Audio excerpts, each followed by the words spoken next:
नमस्ते दोस्तों, मेरा YouTube channel Goyal pain and skin clinic में आपका बहुत बहुत स्वागत है। आज मैं आपके लिए एक बहुत ही ज़बरदस्त और प्रैक्टिकल वीडियो लेके आया हूँ और आप इसमें देखेंगे कि किस तरह हमारे शरीर में अलग-अलग तरह की गांठें उत्पन्न हो जाती हैं और अक्सर मरीज ये परेशान होते हैं यह सोच के कि कहीं ये गांठ कैंसर की तो नहीं है। तो मैं आज आपको एक बहुत ही संक्षेप में कुछ पहलू बताना चाहता हूँ और यह बताना चाहता हूँ कि शरीर में होने वाली हर गांठ कैंसर नहीं होती है। हमारे शरीर में वैसे तो अलग-अलग तरह की बहुत सारी गांठें उत्पन्न होती हैं, परंतु कुछ तरह की गांठें जैसे कि सिस्ट, जिसको हम सिस्ट के नाम से जान सकते हैं। सिस्ट का मतलब होता है कि जैसे किसी गुब्बारे के अंदर अगर पानी भर दिया जाए और उसको अगर हम हाथ से दबाएं तो एक तरह की हमें सिस्टिक फीलिंग महसूस होती है। यानी कि अगर हम उसको दबाते हैं तो हमें ऐसा लगता है कि जैसे कुछ इसके अंदर है। तो इसी तरह से हमारे शरीर में एक तरह की गांठ उत्पन्न होती है जिसको हम बोलते हैं सब एसियस सिस्ट। दोस्तों, वैसे तो ये टॉपिक बहुत बड़ा है। अगर मैं इस पे चर्चा करने बैठा तो ये वीडियो काफ़ी बड़ा हो जाएगा, लेकिन आज हम सब एसियस सिस्ट की ही बात करते हैं। तो मेरा मतलब ये है कहने का कि हर गांठ कैंसर नहीं होती है। सेबेसियस सिस्ट एक तरह की गांठ है जो कि मोस्टली आपको फेस पर, नेक पर और पैरों पर, कभी कभी किसी मरीज में स्काल्प के ऊपर आपने यहाँ पीछे यहाँ पर इस तरह की गांठें देखी होंगी, जिससे मरीज अक्सर ये कहता है कि डॉक्टर साहब, मुझे ये गांठ काफ़ी टाइम से है लेकिन धीरे धीरे करके ये बड़ी हो गई है और अब दर्द करने लगी है। जैसे ही डॉक्टर उसको एग्जामिन करता है, फिजिकल एग्जामिनेशन से ही हमें यह पता लग जाता है कि यह गांठ सिस्ट की है या कैंसर की गांठ है। दूसरी बात, मैं आपको ये बात बताना चाहता हूँ कि अक्सर जो कैंसर की गांठ होती है वो हार्ड होती है, यानी कि कठोर होती है, पत्थर के जैसी। सिस्टिक जो गांठ होती है वो बुलबुले की तरह होती है। जैसा कि मैंने आपको अभी पीछे बताया था कि अगर गुब्बारे के अंदर अगर पानी भर दिया जाए और उसको अगर हम हाथ से दबा के देखें तो उस तरह का फील हमें सेबेसियस सिस्ट में देखने को मिलता है। तीसरी चीज, कैंसर की गांठ में ऐसा हो सकता है कि मरीज को दर्द ना हो। अक्सर मरीज हमारे पास हमारे क्लिनिक में यह कहकर आते हैं कि डॉक्टर साहब, शरीर में गांठ तो है लेकिन दर्द नहीं है। लेकिन यह सोचकर मरीज तो खुश होता है कि गांठ में दर्द नहीं है, ये अच्छी बात है, लेकिन डॉक्टर्स के लिए ये एक अच्छी बात नहीं है। यानी कि उनका ध्यान सीधा कैंसर की तरफ जाना चाहिए। तो उस संदर्भ में हमें क्या करना चाहिए? हमें पेशेंट को कुछ एग्जामिनेशन जैसे एफएनएसी, सीटी स्कैन आदि कराने चाहिए। दोस्तों, ये टॉपिक बहुत बड़ा है, लेकिन मैं आज आपको सिर्फ और सिर्फ सेबेसियस सिस्ट की ही बात करूंगा। ठीक है? तो सेबेसियस सिस्ट के लिए मैं आपको बताना चाह रहा था कि सिस्ट यह हमारे शरीर के अंदर कुछ ग्लैंड्स होती हैं जिनको सेबेसियस ग्लैंड्स कहते हैं। कई बार क्या होता है कि हमारी ये ग्लैंड्स या तो ब्लॉक हो जाती हैं या किसी कारण से ये रप्चर हो जाती हैं। तो जैसे ही ये डिस्ट्रक्शन की तरफ चलती हैं, उसका जो फ्लूइड है वो बाहर ना निकल के और अंदर ही अंदर इकट्ठा होता रहता है। उस इकट्ठे होने की वजह से ही यह सिस्ट धीरे धीरे शरीर के अंदर बड़ी होने लगती है और कभी कभी यह सिस्ट साल 2 साल बाद पक कर दर्द करने लगती है। तब मरीज आपके पास आता है। तो इसीलिए मेरा यह वीडियो आज आपको यह बताने के लिए है कि अगर आपके पास इस तरह का कोई भी पेशेंट अगर आपके पास आता है तो आप उस सिस्ट को कैसे निकालें। या जो मरीज भाई मेरा यह वीडियो देख रहे हैं, उनको डरने की जरूरत नहीं है कि हर गांठ शरीर के अंदर कैंसर ही होती है। तो मैं सिर्फ आपको यह बताना चाहता था कि हर गांठ कैंसर नहीं होती, लेकिन फिर भी आपको सचेत रहना चाहिए, अपने डॉक्टर से मिलना चाहिए और जरूरी जो टेस्ट हैं वो कराने चाहिए। तो मेरे ये वीडियो में मैंने आज आपको कुछ प्रैक्टिकल टिप्स दिए हैं कि आपको किस तरह से सिस्ट को निकालना है। दोस्तों, इस वीडियो में आप देखेंगे कि मैंने किस तरह पेशेंट को पोजीशन दी, फिर इसको हमने किस तरह से शून्य किया, आम भाषा में शून्यपन कहते हैं उसको, और किस तरह से मैंने फिर उस सिस्ट को मशीन के द्वारा उसको निकाला।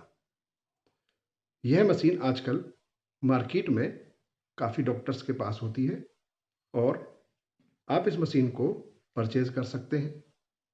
तो यह वीडियो मेरा ज़्यादातर मेरे मरीज भाइयों और डॉक्टर भाइयों को पसंद आएगा, और अगर आपको मेरा यह वीडियो अच्छा लगे तो आप इसको लाइक करें, शेयर करें और मेरे चैनल को सब्सक्राइब करें। तो लीजिए दोस्तों, मैं अब आपको आगे का प्रैक्टिकल डेमो वीडियो आपको पेश करता हूं। सबसे पहले हम पेशेंट को पोजीशन देंगे। तो जैसा कि आप वीडियो में देख रहे हैं कि पेशेंट को हमने किस तरह से पोजीशन दी। उसके बाद हम लोग उसकी सफाई करेंगे। जैसा आप देख रहे हैं, सबसे पहले हमने बीटाडीन से, उसके बाद हमने सिप्रिट से उसको अच्छे से साफ किया। इसके बाद आप देख रहे हैं कि किस तरह हमने सिस्ट के चारों तरफ लोकल एनेस्थीसिया दिया, ताकि पेशेंट को गांठ निकालते हुए किसी भी तरह का कोई दर्द ना हो।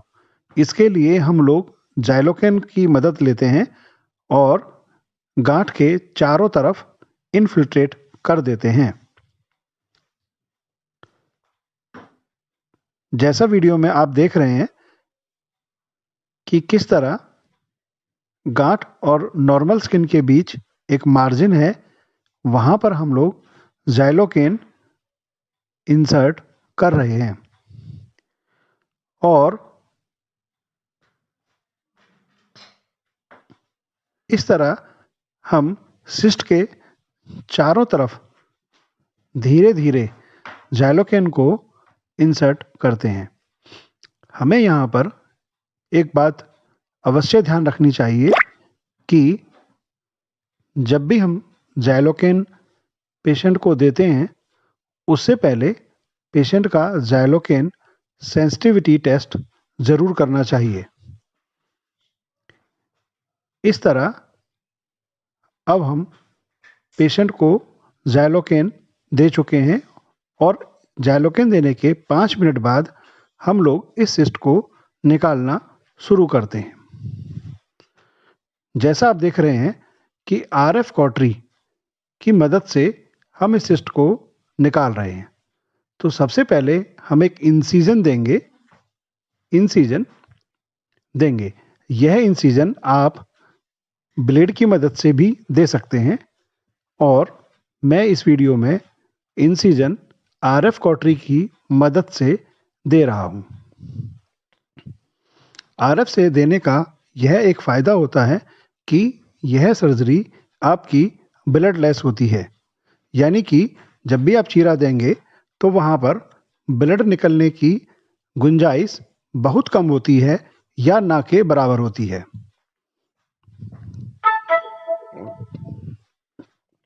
इस तरह हम लोग धीरे धीरे आरएफ कॉटरी से यहाँ पर एक इंसिजन देते हैं और लेयर बाय लेयर नीचे की तरफ जाते हैं। अब इस वीडियो में आप ये देख रहे हैं कि किस तरह हमने आरएफ कॉटरी की मदद से यहाँ पर इंसिजन दे दिया है और धीरे धीरे स्किन की जो लेयर्स हैं उनको धीरे धीरे कट करके नीचे की तरफ जा रहे हैं। अब आप देखें इस वीडियो में कि किस तरह मैंने इंसिजन देने के बाद जो एक कैप्सूल होता है, स्किन के नीचे जो कैप्सूल होता है, वहां से एक पस जैसा एक लिक्विड निकलता हुआ आप लोगों को दिखाई दे रहा होगा।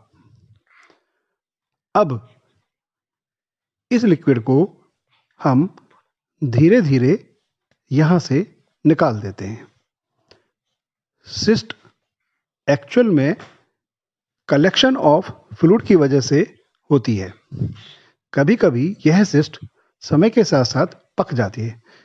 ये देखिए, जैसे ही मैंने सिस्ट के मुंह को थोड़ा सा खोला और इस तरह से अपनी फोर्सेप को सिस्ट के अंदर डाल के घुमाया और इस ओपनिंग को काफ़ी बड़ा किया और यहाँ से जितना भी पस था वो सारा कुछ हमने यहाँ से ड्रेन कर दिया।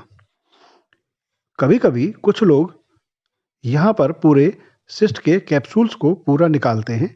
उसके लिए हमें काफ़ी बड़े इंसिजन देने की ज़रूरत पड़ती है, लेकिन मैंने अपने क्लिनिकल एक्सपीरियंस में यह पाया है कि अगर आप उसको अच्छे से क्लीन करते हैं तो यहाँ पर आपको ज़्यादा लंबा इंसिजन देने की ज़रूरत नहीं पड़ती और ना ही किसी तरह के किसी टाँके की ज़रूरत यहाँ पर पड़ती है। तो इस तरह हमने इस सिस्ट को यहाँ पर निकाल दिया।